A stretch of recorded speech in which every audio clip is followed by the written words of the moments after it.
Hello and welcome to Taking to School with Dr. Tom Prichard. I am your host, JP John Paz from the two-man power trip of wrestling.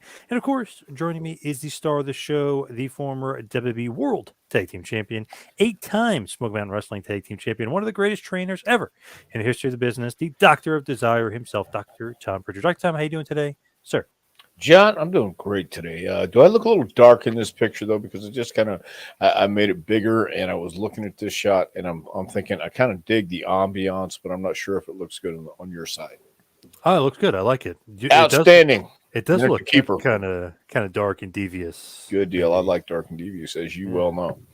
So okay, yeah. great. San Antonio. Boo. Yes, Spurs, baby. Yeah, I know. I'm familiar.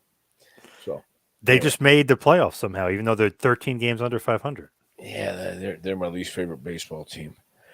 Baseball. What I the hell? follow. Yeah, I know Corporal Robinson and all that. That's when I was The Admiral, close to David those guys. Robinson. Yes, Yeah. yes, yes, yes. Dennis, and those fellows. First name basis. The Rodman fella. He played for those guys for a while. Yeah. Yeah, Yeah. he sure did. So anyway, hook 'em horns. Love you Spurs. Not really, but I mean San Antonio. Just it's one of those places I'd rather not ever step foot in again. Really? It's such a nice town. I was down there a couple years ago. I love it. To each his own, John. I'm just saying. I don't ever want to step in San Antonio again. Oh. And I So had a there you go. good, when I was down there, I had a good tour guide. He took me to a nice steak restaurant. You probably heard of the guy, Who's this? Tully Blanchard. Jose Lothario. Well, Yeah. actually, yeah, Tully I like Tully. We went out and ate. We did a seminar with Rudy Gonzalez a couple years ago. Went out and had dinner and talked. And uh, man, my respect even my respect for Tully was never ending before, but it just up the level when we did that seminar. Just showed me a different side of him.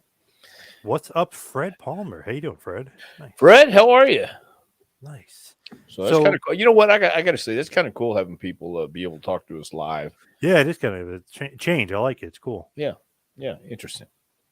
So we were kind of talking a little bit off air. I was saying that like who are the big stars nowadays? What are they doing? So I was just looking into some metrics and stuff and like YouTube views, Google trends, who searched the most. Man, Roman Reigns and who's the number one merch seller? Roman Reigns, man, he is a star, and I know he's a former pupil of yours. Gotta love the success of Roman Reigns. I do love the success of Roman Reigns, man. He earned it. He deserves it. But he went out and he really paid his dues. He busted his butt over and over and over. And gosh, you got to think about it. Even going through cancer, not knowing just how serious it can be because it's one of those things. Cancer's not a death sentence anymore, but at the same time, no, it's so unpredictable. So he's been through the ups and downs, and uh, he really is one of those guys who you can't say it was just handed to him. He went out and he got it. So good for Roman Reigns. Pretty crazy to think that he may be closer to passing John Cena than not right now. Like as far as just popularity and what he's been able to do, Cena almost took fans kind of like away from the business when he started his getting pushed. A lot of people had a pull back. They didn't want to go to PG. So it's interesting. It's a lot closer than people think. He has more main events at WrestleMania than Cena. Well, I think that when you have a package like a Roman Reigns, the Usos, and Paul Heyman, I mean the optics alone just draws you in. It draws me in. And Paul Heyman, I think, is still one of the most brilliant managers out there today. He's got great verbiage. He's got a great feel for everything he does, and it's authentic. And he's one of those guys that generates heat wherever he goes. And again, being paired up with Roman Reigns, that couldn't hurt either one of them. Paul Heyman, a buddy of yours, right? You and Bruce buddies with him, or were buddies with him. Well, no, I'm still buddies with Paul Heyman. We don't talk every day, obviously, but I still admire Paul. I still like Paul. Good man. Well, wait a minute. Let me take that back. He's a bad man, which is a good thing. Yes. Wes Yes. Smith. Hey, y'all. Hey, Wes. How you doing? Hey, man, weren't you at the Oscars? No, that was the other guy. Okay. That was Will. Sorry. Brandon says, make sure you all come to Salisbury Sunday, May 22nd. What the heck is that? Salisbury I Sunday. have no idea, but I thought you might know what that is. well, it looks like Salisbury Steak Sunday, maybe May That wouldn't be 22nd. bad. 2 to Yeah, 6. May 22nd. I'm actually busy. Oh, I wonder where that is. Salisbury Sunday. Could it be Salisbury, Maryland? Could be. Well, you'll have to find that out because that's on the East Coast, and I'm staying right here unless I'm needed somewhere else. Oh no, it's a wrestling event. Salisbury, North Carolina. Oh, North Carolina. Well, I'll be at a wrestling event in Woodbury. Hold on. Woodbury. No. Let me look this up since we're talking about the 22nd, because I will be somewhere on the 22nd. I'll be somewhere on the 21st too. Hold on here. Oh, right. It'll be Woodbury, Tennessee at 2:00. That's Central Standard Time. I'm in Ringgold, Georgia, May 21st. Right before that, so 2 shots and Nice. 2 surprises happening that night, I think. So yeah, I'm booked. Otherwise, I'd be there. So nice. Oh, all right. It was worth a shot though from Brandon. hey, good shot. Good shot taken. Yeah. So another guy that I was just looking at some metrics and stuff, Cody Rhodes, his T-shirt has sold out. He sold some tickets when they announced him versus The Miz for Monday night. They sold a couple thousand extra tickets. It's crazy. And then I saw his song just on Spotify alone in 2022, 1 million downloads. So how about Cody that? Rhodes, do you think Cody may be more popular than maybe AEW? Maybe we realized. Well, I certainly think he's more popular now than he was in AEW, but that was once again one of those things where people knew it, but they weren't sure until it happened. And then when it happened, just again, the optics and the implications of taking one of the rival, wrestling promotions vice presidents and bringing them back for the biggest event of the year. Pretty good coup on Vince and WWE's part, no doubt. So I think, again, coming from a reality and an authentic standpoint, you don't have a better story right now than Cody Rhodes. He's a guy who has now been vindicated, or is about to be vindicated in his eyes, to go out and prove that he's worthy, and not just having a main event, but he's worthy of holding the title. So he's made it clear what he's after. He's made it clear what his intents are. So fantastic. More power. I really do enjoy when stories like that happen, because you can't plan that. That has to happen organically, and it has to come to you at the right place at the right time. And I think WrestleMania this year was a perfect time, because obviously everything you read on the internet, which doesn't mean anything, but to some people it means everything, and even just talk of the town, Cody wasn't very well received, wasn't very well liked. And now when you come back, and I don't know if it was under what circumstances exactly, but he comes back to the opposition he left, broke the crown of one of their major stars and office employees at the same time, and comes back and gets thrown in the spotlight. So we'll see if it shines too bright, or if he's getting just the right amount of light to bask in this time. So I think it'd be fun. Rob Jones is giving the fist, which you gotta love that. Very nice.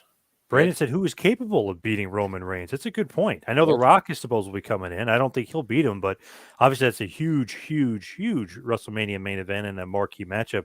Who's going to beat Roman? I can't see anybody. Well, years. I mean, it's going to take something special and someone special. And Brock Lesnar obviously didn't do it.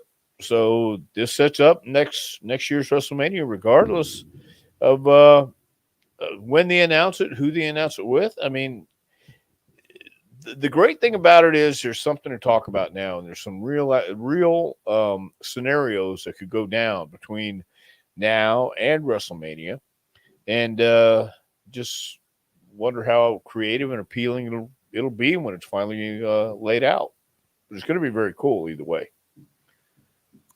Bo Fantazo says brother versus brother love match. Book it. I'll be there. Wow, Well, imagine that. yeah. Well, I'll tell you what, Bo. If you give me, we'll talk with the guaranteed payoff for that, and I I'm really not that interested unless you got what I'm looking for, or if you're cooking what I'm or smelling what I'm cooking, something like that. No, is what I'm saying. Actually, I don't want to get in the ring. Neither does he. So he says, so you think Roman's going to keep the title for another year? I say yes, probably. I can't see him Well, losing. I'm not saying that he would hold it consecutively through the year. There is a chance, but it wouldn't make sense. Keep him undefeated. Make everybody else cook them up as well. Get them ready for the next thing, or get them ready for things along the way to build the storyline, build whatever they have to build. But you never know. I mean, you're right. I would keep it on him. Uh, if it is going to be Rock and Roman next year, I'd keep it on him actually, regardless, until somebody Yeah. comes along that really generates the heat to prove he can't. And they keep mentioning Bruno, Pedro Morales, Bob Backlund, and Hulk Hogan every time he comes out. Those are the guys with the longer title runs than him.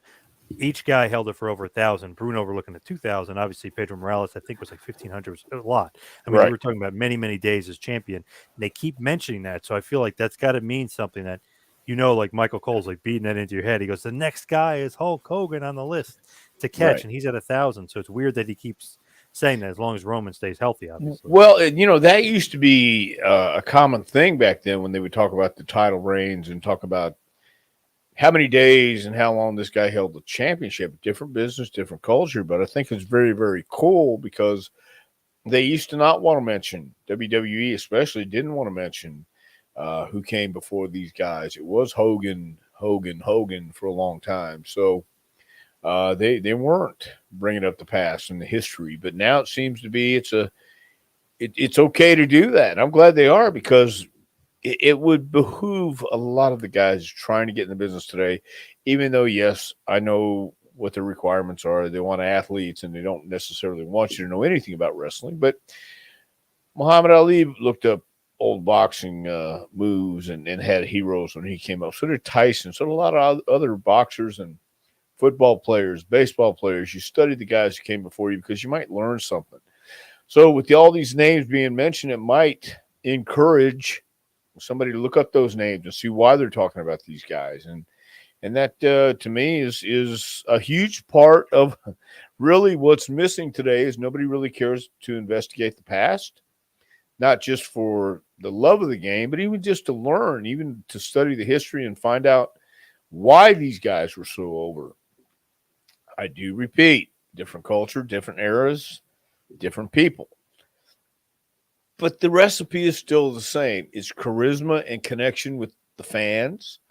And you can look at the guys who've come in the last 20 or even 10 years. But if you go back and look at how the foundation was laid with a guy like Bruno, especially with WWF, man, the magic he had, the charisma he had when he came to the ring, there was something special about him, and you knew it. Same thing with Morales, Pedro Morales. Everybody knew Pedro. Pedro was the guy picked, because he was drawing the fans in New York. He was drawing the fans all around. And what was it that he had? I mean, it wasn't just that he was a Puerto Rican champion. That there was a lot more to it than that. But that was an element of it. Bruno Sammartino from Broza, Italy. I mean, that meant something back then because of the world we lived in, and it means something today when you got a guy like Roman Reigns in the world we live in now, who is your champion because he radiates being a champion. He radiates that star quality that you can't put your finger on, but you know it when you're around it and you feel the energy. So all the guys, you're right, from Bruno, Hogan, Pedro, well, no, I was going to say Stasiak, but that was 5 weeks, I think, or maybe 2 weeks.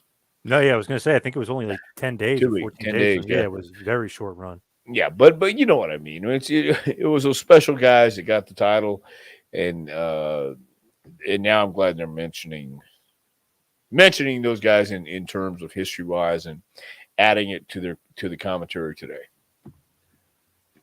Says, I hope The Rock can come by SummerSlam. And then a good question here from Jeremy Luckhart. Who could you see as the next breakthrough talent for the main event outside of Cody Rhodes? Oh, wow. Braun, what's his name? Breaker? Braun Breaker, yeah. Yeah. First name I thought of too, yeah. Rick Okay. Steiner's son. Yeah, I mean he's just got he's got all the touches you need to be a main event star, except the experience. All he needs to do is get his sea legs under him and get some of that ring time and feeling it. That takes some time, but I think he's certainly ahead of the curve, and he's had some great teachers, and he's had some great experiences along through his life by watching his dad and his uncle go out there and compete. So just give him some miles and give him some reps. He'll be fine. Yeah, I feel like he's like can't miss. Like when Lesnar came up in 02, that same like vibe. Like you can't screw this guy up. Like he's just somebody already to me. Yeah, he is. He is. I thought he had poise. I thought he spoke well, and I definitely think he's going to be a big player. A little bit of a combination of Scotty and Rick. Braun Breaker, I think. That's scary. Yeah, right. Yeah. Remember those guys? Yeah, you I've wrestled heard of them. Yeah, once or twice. Yeah. Were they ever stiff or snug? Because I always hear from the guys that they really weren't, but they looked like they were killing people. No, they weren't. They were great. They were pros, and that was, that was the other thing. We didn't know them. Jimmy and I didn't know them. Of course, Cornette knew them, but we'd cross paths in the middle of the night or something like that, through here and there. But when we first started, we're going to work on them at SummerSlam. We did an angle. We jumped them, I think, beforehand and all that stuff. And so then they wanted to rib us back in the back. And Jimmy already knew the story, so he didn't put it over. And we just kind of went, and went out and had a good match. No, they were never stiff with us. They're always pros. Yes, Jacob putting over my Spurs shirt. Nice. Fan since 1988, since the Admiral was a rookie. I've been a fan of the Hey, Spurs. Jacob, all my exes live in Texas. That's why I hang my hat in Tennessee. That's the only thing. Dumb question from Juan Vela. There are no dumb questions, maybe dumb answers, but here we go. Yeah, we covered this one. We covered this one last week. Are you a real doctor? You just play one on TV. Obviously, not a real doctor. We went through that whole story, which was great, which I love, with Sherry Martel and Ricky Morton and a bunch of the other guys. So that's good. And then it says, I know Brother Love wasn't a televangelist. He was just a man of love, which you can attest to. Of course, he was a man of love. He spread love and joy wherever he well, not necessarily joy, but he spread love wherever he went. Great heel. Great heel. You ain't kidding. I'll leave that one alone. But WWE from RB, WWE and AE rosters are too big. Remember when fans knew all the wrestlers' personality styles and old storylines going up and down the card? Yes, I do. I was actually talking to a friend of mine the other day when Greg Valentine feuded with Ronnie Garvin, random mid-card feud in 1989. Right. We loved it. We were all over it. It was good storytelling. Ronnie Garvin gets retired, becomes a referee. They got the Hammer Jammer. I mean, they had all this other stuff involved, but we knew up and down. Now forget about it, especially AEW. 100 guys and only 3 hours of TV a week. But once again, I mean, different time and different place. You had a weekly card, a weekly event, and even when it started getting bigger, I mean, I know you still knew everybody on the roster, but I think it's just a matter of it's turned into a corporate business, a corporate identified business. Anyway, it used to be wrestling, it used to be professional wrestling. Now it's sports entertainment, and it's dignified, and it's more business than it ever was. It was always a business, and the guys who made big money in it were the promoters that drew big houses and ran big arenas and stuff like that. And you need that. I guess you need to have a reserve these days. I don't know why, but I guess you need it in case somebody gets hurt. But you knew the wrestlers' personalities because they were a bit of themselves, and they understood how to get that over. And I think it was more authentic as well. You have some authentic people out there today, but like a Roman Reigns, who's authentically a badass, or Paul Heyman is authentically Paul Heyman. That's him, morning, noon, and night. And so yeah, I remember all that stuff too, John, with personalities and styles, and you knew how they were when they were going to go out. But the world's changed, and everything changes with it, I guess. So I wish it could be back the way it was, but unfortunately, it can't. So there. Chris Vick said he refereed a show in 2005 or 2006 with Nightmare Ted Allen was on the show. It was in Alabama, and he was the ref for Dr. Tom yourself versus Brad Armstrong. His name is Ref Spanky. It was a damn honor, and he went to Brad Armstrong's funeral as well. Well, yeah, very cool. I remember that match. I sure do. So yeah, and I was it was a nice town. Ted Allen, I miss Ted Allen too. He was a hell of a worker. He had that attitude of let's just do it right or don't do it at all type thing. So yes, Spanky, good to hear from you. Glad you found this place. Yeah, look at that. Thank you, Chris Vick, aka Spanky.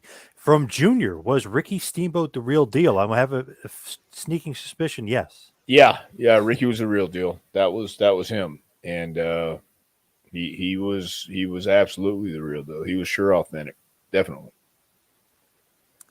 We need more big men in wrestling from Bob. I tend to agree with that one. I agree with that as well. I'm not a big guy by any stretch of the imaginations, but I'll tell you, I really do agree that the guys like the Blackjack Mulligans of the world, the John Studs, the DiBiase, Teddy was a big guy, no doubt. He was intimidating. 6'6", yeah. Yeah. So, I agree. The Murdochs, Dusty Rhodes, the guys who looked like they could kick somebody's ass outside the ring as well as inside. So I agree. We sure do need the big guys to come back. And Hacksaw Jim Duggan and Ernie Ladd, guys like that, really loved the business and they were great at it. So that I think you have some big guys coming into it and might be good at it. But to be great at it, I think you really have to love it and have a passion for it and have that camaraderie that was back then as well. These days, it's different. That's what I'll say. Speaking of different, Jeremy comes back again and says, "What are your thoughts on the revival, aka FTR? Do they throw off the old school vibes to you?" Oh, by all means, I think they're one of the greatest teams in the business. And I know people will disagree with me because they have, but these guys do know how to tell a story and go out and once again, they grew up in the Carolinas, so they had the Midnight and Rock and Roll Express to watch, and that's who they patterned a lot of their stuff after. In fact, 99% of their stuff is after Midnight and Rock and Roll. So yeah, I think they're tremendous team, tremendous guys outside the ring. I'd like to meet who said that they aren't great, right? Who the hell would that be? Are they nuts? They're the best. I'm They're not probably gonna, the best tag team in years. Yeah. And I had that debate. I had that discussion. Wow. But, okay, so let me lay this out to you because the argument was they weren't doing the flippy stuff. The argument was they were boring, and the argument was they couldn't do all this other crap. I said, What? well, let me explain this to you right here. Watch the transition, and it was a match where they were flawless in what they did, and it was great. It was a great transition between Dax and Dash, but I don't remember who was in the ring legally. But they made it and came in and then came out, and behind the referee's back there was no wasted time, no wasted movement. Just a technical little small fact that these people weren't looking at. And I showed them this, and it was just a matter of taste. They don't want that kind of wrestling. You can make that style interesting and entertaining if you know how to do it correctly, and these guys do. So anyway, that was I think the issue they just had. They weren't doing the kicks, super kicks, or 450 Coronas or toupees. That was a problem. Wow, those people are nuts. They're the best in ring psychology, everything. They're the I best. think so. Yeah, they just had 2 matches last week that were completely different from each other, and great. Them versus the Briscoes on Supercard of Honor for Ring of Honor, and then on All Elite Wrestling in the main event versus the Young Bucks. great match. Completely different, but Right. what's the common denominator? FTR is the best. Well, let me just put a little footnote here too. I think the Briscoes Oh, they're are they're a number two, talented I'd team. say. Yeah, and they came in for a tryout many years ago. Shit, more than 10 years ago. Obviously, maybe 15 years ago. And I thought they were fantastic. And I don't know why they never got hired, unless they just didn't look the part for the guys who were looking for their tag team. But yeah, I thought those guys. I've always been a fan of the Briscoes too since I first saw them. I always say FTR Briscoes are the best two. Oh FTR is yeah, probably number one, but yeah, yeah. I'd go on board with that. you gotta love them. Dr. Tom, who came up with the Texas versus Tennessee storyline in World Class USWA? Also, what happened to guys like Steve Dane, Billy Travis, Rod Price, and Bull Payne? Wow, that was Eric Embry's deal, and I think he did that pretty much every time he came to book Memphis, and he was the booker at that time for sure. But oh man, okay, sorry, anyway. Uh, so that was Eric, and I was on commentary in Dallas at the Sportatorium one time, and Eric was saying he was from Texas, and I said he's really from Kentucky, and then he said, "Yeah, wanted to put me on his team because he knew if I went out there and buried him on commentary, it wouldn't work for him." But Stephen Dane, I have no idea. Billy Travis passed away years ago. Bull Payne, I'm not sure. Rod Price, I think, is still around. I see pictures occasionally of him, but that time period, especially with Texas versus Tennessee, when we still had the Sportatorium in Dallas to go to. We would take a tour bus on Thursday night after the spot show and they would drive us all the way to Dallas, get out.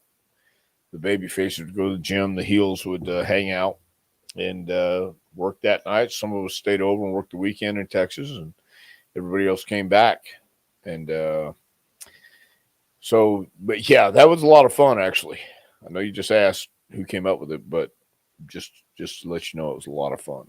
Yeah, Eric Embry definitely came up with it. But just talked to Rod Price not that long ago. He's doing good. He actually had his house, I think he was in New Orleans, had his house flooded. This was, I think, a month Oh, ago or so. It was like horrible conditions down there. We were able to rebuild it. They got, they're on the path forward. But yeah, he was had a rough patch there, but he's doing very good. yeah, well, he's resilient. So yeah, but anyway, that was good.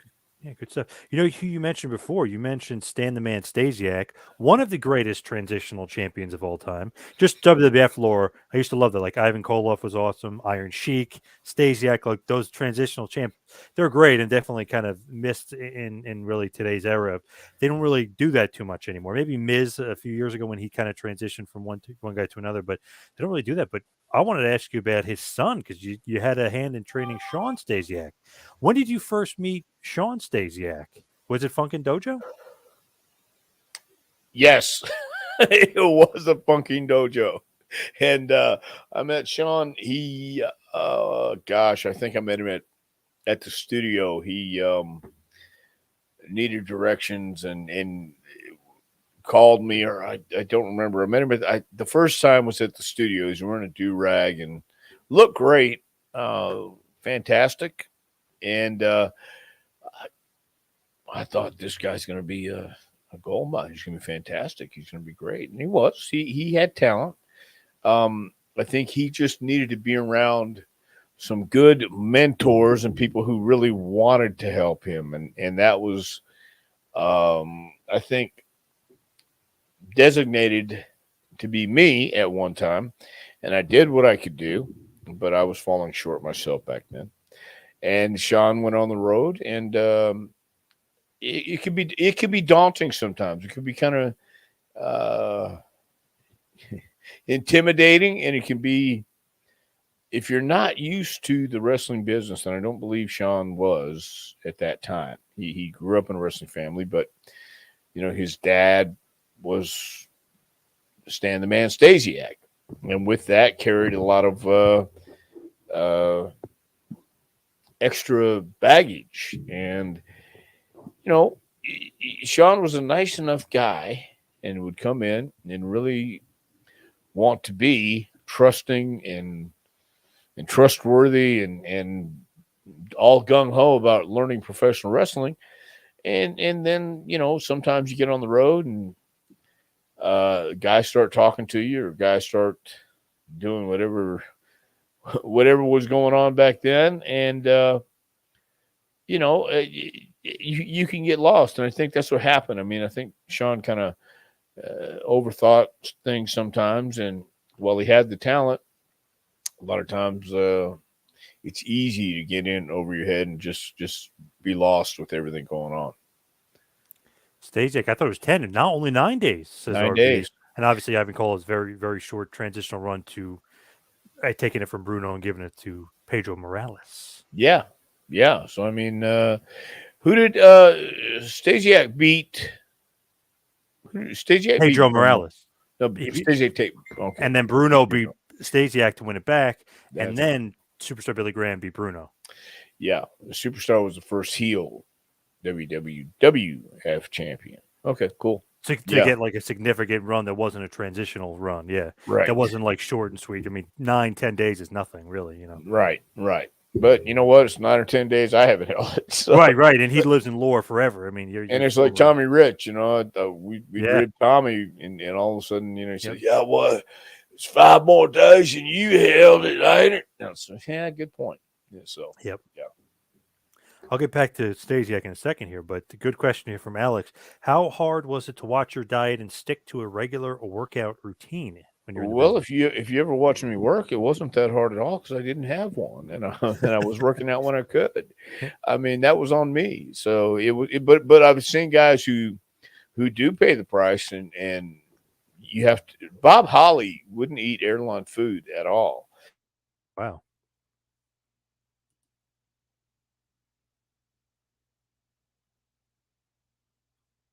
He would just black out.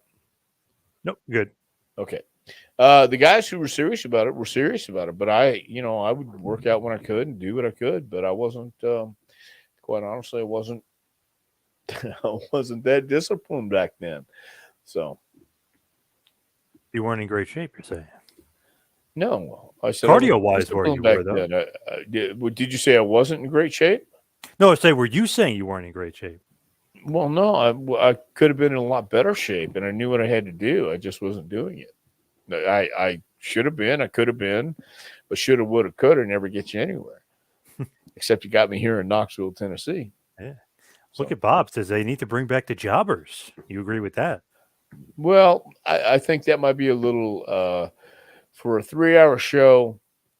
You can't have a whole show full of squash matches and one-sided events. Not the way it works these days. It's a TV business more so than not. And before, it was an hour on TV in the afternoon or morning or whatever, night.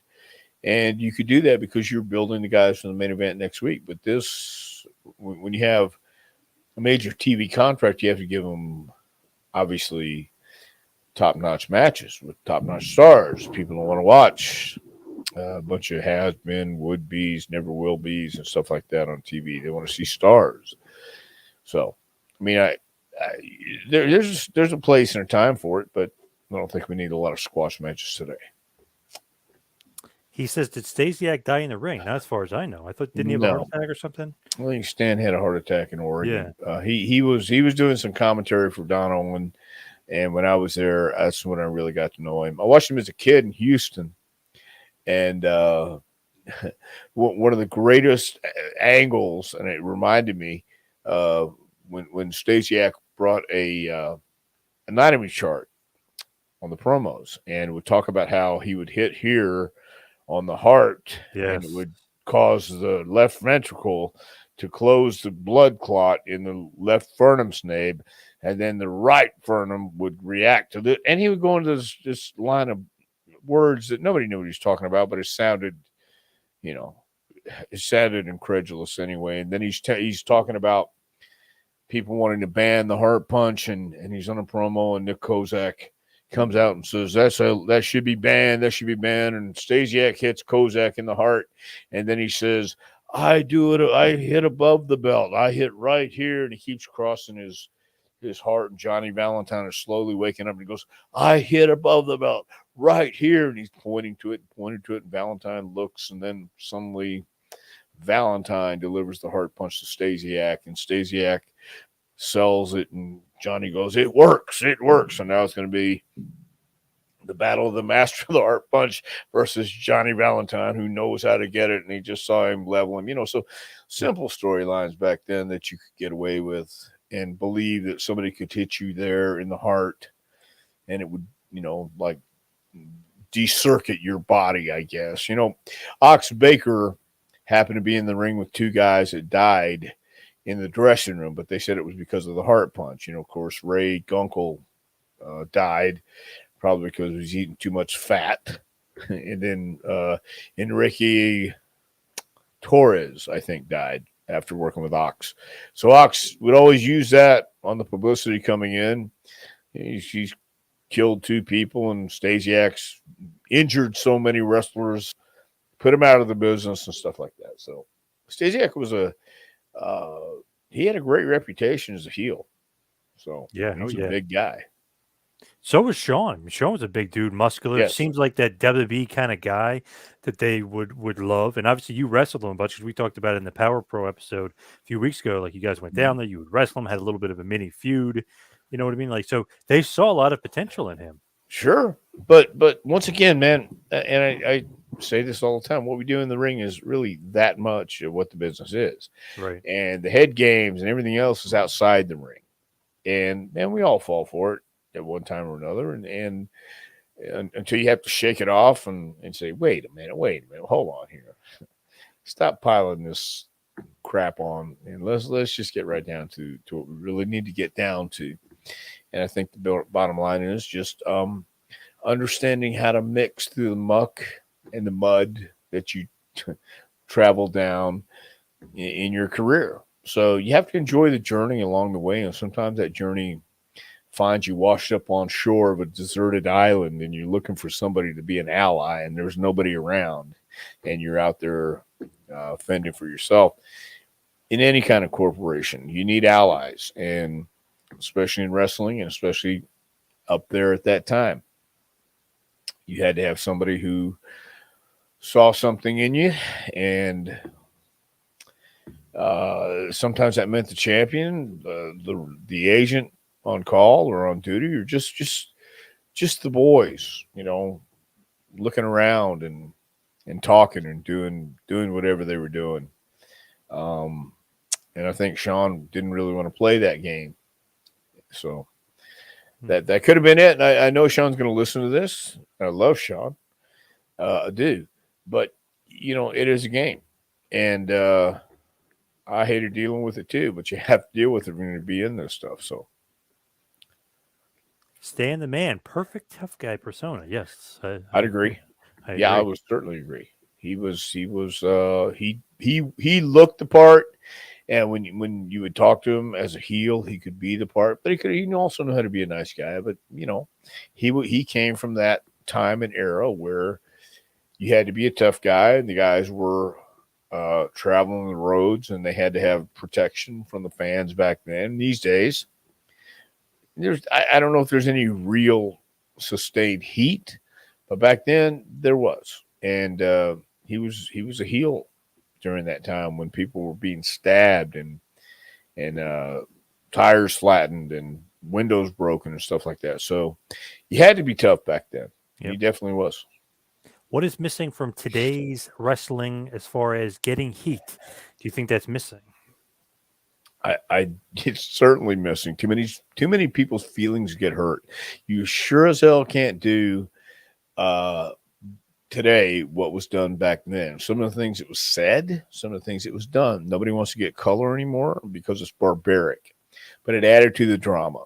Yeah. And nobody wants to do things that go right up to the line and then cross it, because that's not what we do in polite society these days. But yet everybody is going out of their minds these days. I just think everybody's been conditioned that it's all a show and told nobody really hates each other. You got social media where anybody can read anything, anybody can hear anything. Everybody goes online thanking each other for what a wonderful match we had and talking like it's all big showbiz. And I'm not saying you have to go out and say that everything we do is legitimately we hate each other and things like this. But when you have a guy like Brock Lesnar who looks like a guy who really doesn't like people, coming out smoking and joking now and having babyface, he's still a badass and he still projects that. But to get really real heat these days, I don't know what you have to do. Back then, it was a little simpler because people were willing to buy in a little quicker and get caught up in the moment. Even if it's with another fan in the audience rooting for the good guy, you're rooting for the heel. I, real heat has to come from within. It has to be authentic, and there's not too many guys, if anybody, besides a guy like Lesnar, Paul Heyman, or Roman Reigns, who actually know how to project that. From LC, do you feel that this is still the PG era? Like you said, everyone is buddies with each other. No real animosity going on, it seems like. Do I feel this? Yeah, it's certainly a PG era. You have all the networks. Look, it is about making money, no doubt. And Vince has made money, and that's his job for a publicly traded company.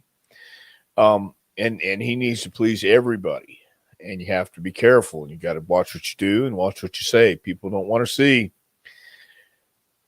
grown men go out there and cut themselves anymore, or even if there's blood, you have to stop the match because we're worried about the contestants' health. That is so much more civilized, and it's so much more healthier for the guys and gals involved, no doubt. And I'll probably get heat for this, and I'm at this point in my life right now, I just don't care. I don't. I mean, the thing is, I do come from that era where you use blood, and it did draw sometimes, most of the time. But you had guys like Abdullah the Butcher, or the Sheik, or Terry Funk and Harley Race, Jose Lothario, the great Malenko, guys who would go out and bleed buckets and add to the drama and the frenzy and the energy and the electricity in the building. It was far from PG. It was maybe R, wasn't X, but it was maybe R because they did show some violence, and that was what wrestling was these days. But it started many, many years before this, in the mid 80s, when Vince was really taking over. And everybody had become more sophisticated. So not saying it was wrong because it drew a lot of money and those guys did well. But as far as the style goes and just as far as preference, if you have guys who know how to do it great, which you don't anymore, then it works. So these days, if you use it sparingly and you use it with great care, sometimes, I don't know, sometimes getting busted open is a good thing. So. How big of a star could Gino Hernandez have been with Vince McMahon and the Machine pushing him? Could he have been on the heel level of a Macho Man Randy Savage or a $1 Million Man Ted DiBiase? I certainly believe in my heart that Gino had the talent and he had the business sense to either get over or leave, because if you don't get over and you stay, then you're really done. But I think he certainly could have been a star in New York, but I don't know how Gino would handle the responsibility. He handled it great in Texas because he was home. He was great friends with Von Erichs, and he knew what to do. He knew how to get heat. But I think WWE is a whole different animal. Not saying he couldn't. I would think he could, but I have a tinge of doubt in me because I also know Gino was a rebel, and Gino was a great businessman, no doubt, but he'd only been dealing with people he had known for a while, and Don't know if that would have made a difference with Vince. He could have been the $1 million man. That was Gino. I mean, he was a heavy guy, but I think he would have been a star no matter what. He might have been in the Kerry Von Erich spot. Don't know. Should promos be fully scripted or should they have bullet points and allow talents to somewhat be themselves? Well, if talent knows how to be themselves and knows how to talk, by all means. I've never been a fan of scripted promos. You have to have bullet points, but when you're trying to remember a script, more so than not, you sound like you're trying to remember a script. And you're trying to remember words. So if you give somebody bullet points and knows how to be entertaining and knows how to grab it and run with it, I'm all for that. But again, I don't have faith in a lot of the guys today that know how to do that. You need to learn how to. You need to know how to talk about anything at any time. That takes years. So no, I really don't think they should be fully scripted at all. Donnie says kayfabe was an art in itself. It was I an art. No, yeah. it was, and Terry Funk was one of the best at it. Dusty Rhodes was one of the best at it. Abdullah the Butcher and the Sheik. I just mentioned them a while ago. What kayfabe meant is they never let anybody in on what they were doing. It was between only the ones who needed to know, and sometimes even they were kayfabe.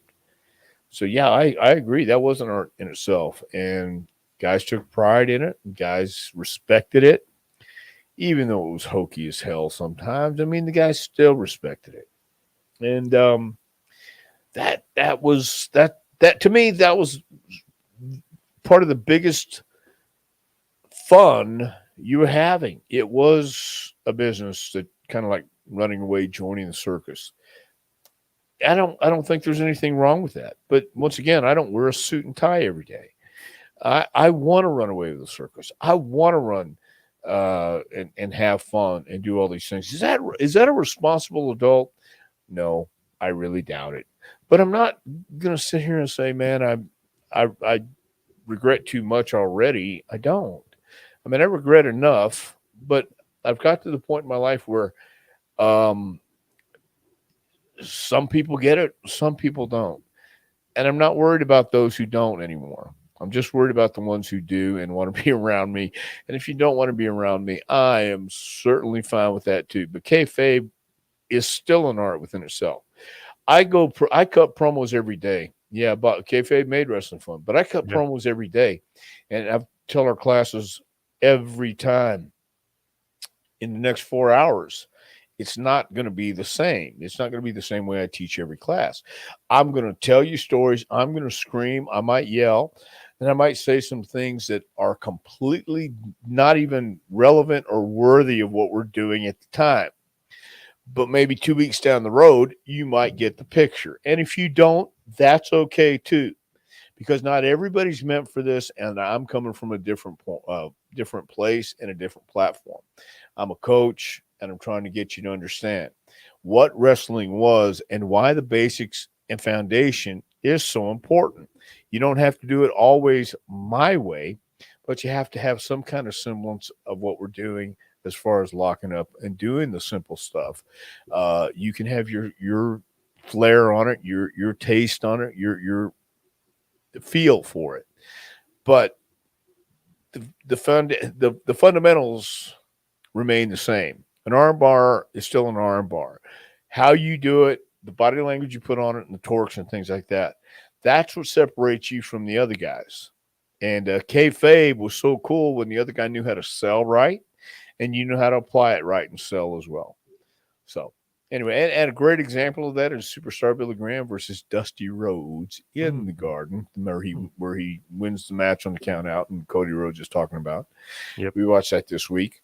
That's a great example of less is more and getting the most out of that crowd in the Garden. I mean, oh my God, they had them eating out of the palm of their hands. So, and it was, while everybody in there probably felt something may have been, a little shady in the outcome and things like that. They didn't care.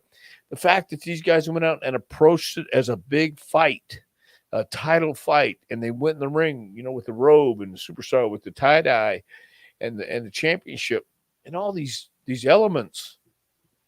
That was kayfabe, but it was in the magic theatrical part of show business. And so anyway, Hey, Bob. kayfabe is long missed Bob saw him sometimes. wrestle in Scranton, PA. That's awesome. Nice. What you Yeah, say? yeah, man. During that time, those guys were going up and down the coast and having a great having having entertaining matches, drawing money with that. Did you hear about Abdul the Butcher? I know he's obviously he's in his 80s, Oh 80s now. He's not doing too good. no, yeah, I did read that, man. That was a shame too, because this guy was wearing the finest suits, smoking the finest cigars, and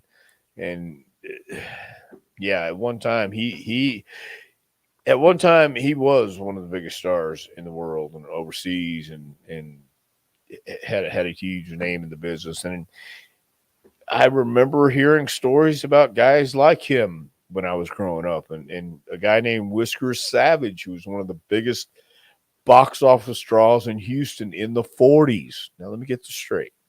1940s and 50s, he was the first big breakout box office draw, and would come to Houston with his pig and promote the town outside the Coliseum and walk downtown barefoot and do these things to draw people in.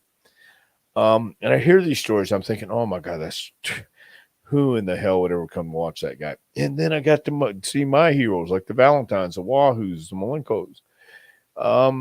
And then that passed. And I thought, oh my God, these guys were great. And then I'm trying to explain to the kids now a Johnny Valentine or a Wahoo McDaniel or Bull Curry, who at 65 years old was an old man but still wants to go out there and fight like he's a young man. No, man, it's the world keeps changing, and the our likes, our wants, and desires in entertainment change too. So we didn't have the laptop when I was growing up in the 70s. We didn't have the um, video games or any of the cool stuff you have now, but we had some really good entertainers, some really good live action, and for me anyway, and for that time period, it worked. This is a different time period. And you got a lot to contend with, and WWE being a multi-billion-dollar company, they're not worried about the quality of matches so much as they're worried about revenue. So I can't argue with them when they're making tons of money. It's a business, cold-hearted business. Was New Jack ever stiff with you in the ring, or did he keep it professional? No, New Jack was solid. He kept it professional. He was a guy. Man, he was another maligned talent who people would hear about his reputation and wouldn't want to mess with him. Uh, right, wrong, or indifferent. But he kept it professional, man, especially in Smoky Mountain. He was solid. He was one of those guys. He didn't have to tell us everything he was going to do next. We were at that point where you knew when you were in the ring with these guys, especially New Jack and D'Lo and Mustafa, that you better be ready for anything. And he would come running at you. I'll never forget. I say I'd never forget. I believe it was in Johnson City. We were on the outside. I was on the outside, and I just nailed D'Lo just in time to see New Jack coming off the apron, jumping down with a flying clothesline to me on the floor. Wasn't stiff. It was solid. Didn't get hurt. He said, "Are you okay?" Just as we would, hey, just took the, "Are you okay?" "Yeah, man, I'm good." So he was always a pro. I enjoy it. And he was great. He was entertaining. He got it. And I think he got stiff with guys who had no respect and disrespected him, either inadvertently or directly, because he wasn't going to stand for that. But if you had a respect, you give respect, you'll get respect. Then, you earn it. And that was the way he looked at it, man. Just be straight up with him and be straight up with you. This is a funny one from KWAB. I don't know what I know what he's talking about. I don't know why he's asking you, but thoughts on Kevin Nash getting bum rushed in the summer of 1992? There was some rumor years ago that he supposedly was like raped or something, but he came What? out and he said that if that were the case, the person that did it would be, he'd be in jail for manslaughter. He would have killed the guy. So I just Yeah, think that that's kind of a weird one. Like Nash, I've never heard that, but I have no comment because I've never heard that. Has and that then been here's around for a while? Holy shit! couple of years. Yeah, I think it was 2019 that came out. Something like it was like 3 or 4 years ago. The story came out. Then I guess another little Nash joke here. But is Nash as strong as legends tell? He can handle a big load and lift weights too. So a little Funny. comedian Yeah, there. But sure. Yeah, but very according to Kevin Sullivan, Nash is the strongest guy he's ever met. So funny. No doubt. I mean, no doubt. It's yeah, makes sense to me. Bo, it says you trained an ungodly amount of world champions. Who's your top three of best students you've ever had of all time? I don't even know if I can name a top three, but obviously, my gosh, Rock went on to ungodly heights. So, but as far as top three, I think everybody has accomplished what they came to accomplish and what they were supposed to. I mean, that's how I have to look at it. You did what you were supposed to do. Otherwise, it would have happened differently. I would say The Rock, Kurt Angle, top Yeah. two. Maybe Shane McMahon, number three, maybe? Or you want to throw in a World tie champion. Brakkus, Giant Shane wasn't world Nova? champion, was he? No. But I'm just saying top three. Got to be. Oh, okay. Yeah. Yeah, Shane. Sure. Yeah, Shane was a good student. Kurt Angle was great. But see, Rock really doesn't count because he grew up watching all these incredible stars, Good to incredible have on the matches. resume, though. Good to have on the Yeah, I resume. agree. No, I'm not. I'm going to take all I can, no doubt. But yeah, man, Rock, Kurt Angle, Shane. Yeah, I'll go with those three. That's not bad. Serious question, though, even though he was joking on the Nash one. What All are right. your thoughts on David Benoit, Chris Benoit's son, getting into the business? He's training with the Hearts. Well, I feel horrible for the guy. I really do. I feel terrible for David uh because but I think if he has a passion for it and he wants to follow his dreams, he has every right to do it just like everybody else. And um I hope he does if that's what he really wants to do. Those are my thoughts. I hope if this is what he really wants to do and he has a dream to do it and passion for it, um, then why? Why not? Why crucify him because of the acts of someone else? There's no reason for that. But in society today, you're going to hear all kinds of reasons for all kinds of incredible stupid Yeah. stuff. But Yeah. I think if David Unfortunately. wants to do it, he should be able to do it. I really do. Yep. Good question here. He's only 30, but he loves to study the game, student of the game. I enjoy watching Nick Bockwinkel, who I find is very underrated personally. What are your thoughts on Nick Bockwinkel? I thought Nick was the world champion in AWA because he didn't want to be the NWA champion. They offered him the NWA title, from what I hear, but Nick Bockwinkel owned part of Houston, and he was always very nice to me. A nice guy, very nice man, but he was that guy that could work with anybody and make a match out of it. He worked with Ricky Morton in Houston one time. Hell of a match when Ricky was very young, but he led Ricky along the way, and Ricky followed and kept up his side of the match too. But I thought Nick was outstanding. He should have been. I would have loved, I think, to see Nick as the NWA champion. I saw him as the AWA champion, defending the belt, and I'm sure he would have found a way to work with everybody as he did in Minnesota. But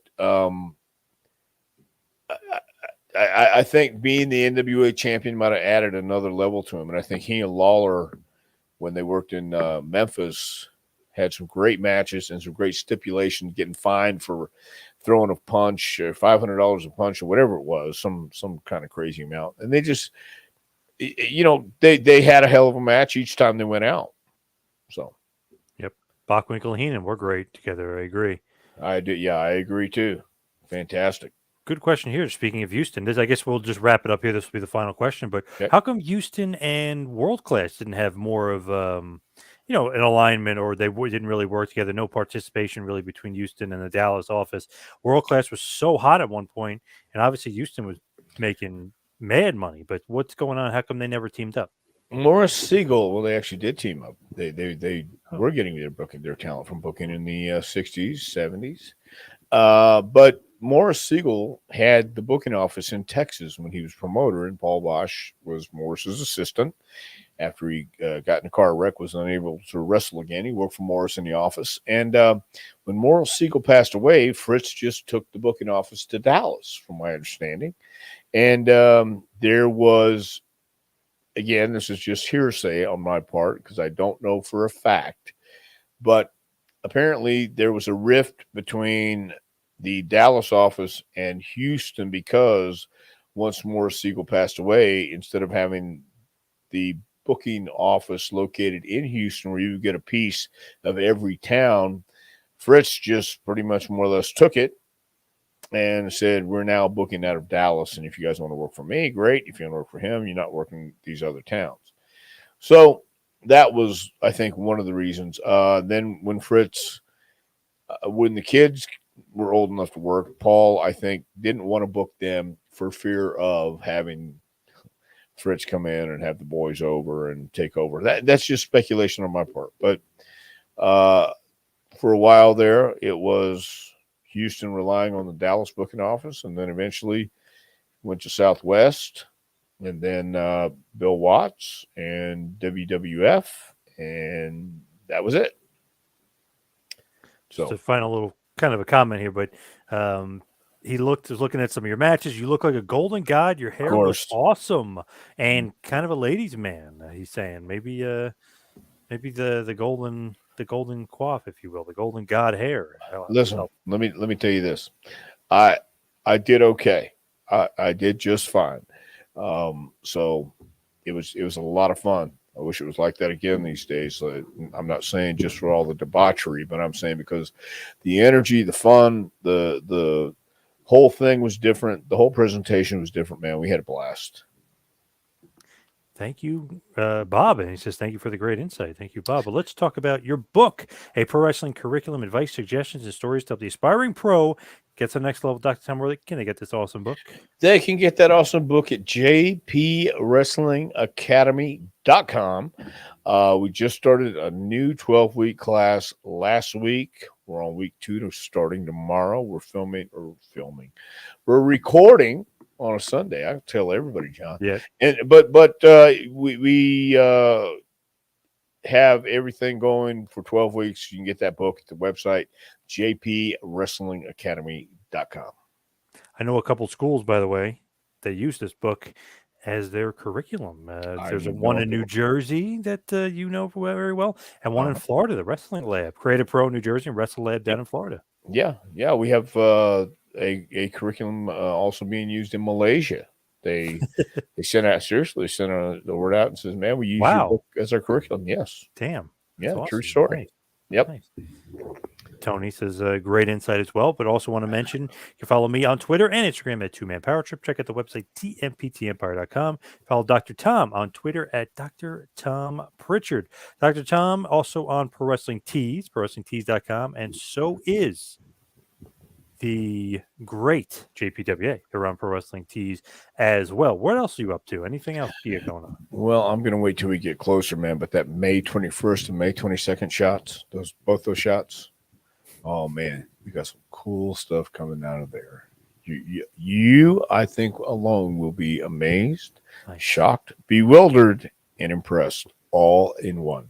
Nice, awesome. And if you're not, then you're just not. You don't have a pulse. Nice. Thank you, everybody, for tuning in. Thank you for all the great questions tonight. Great stuff.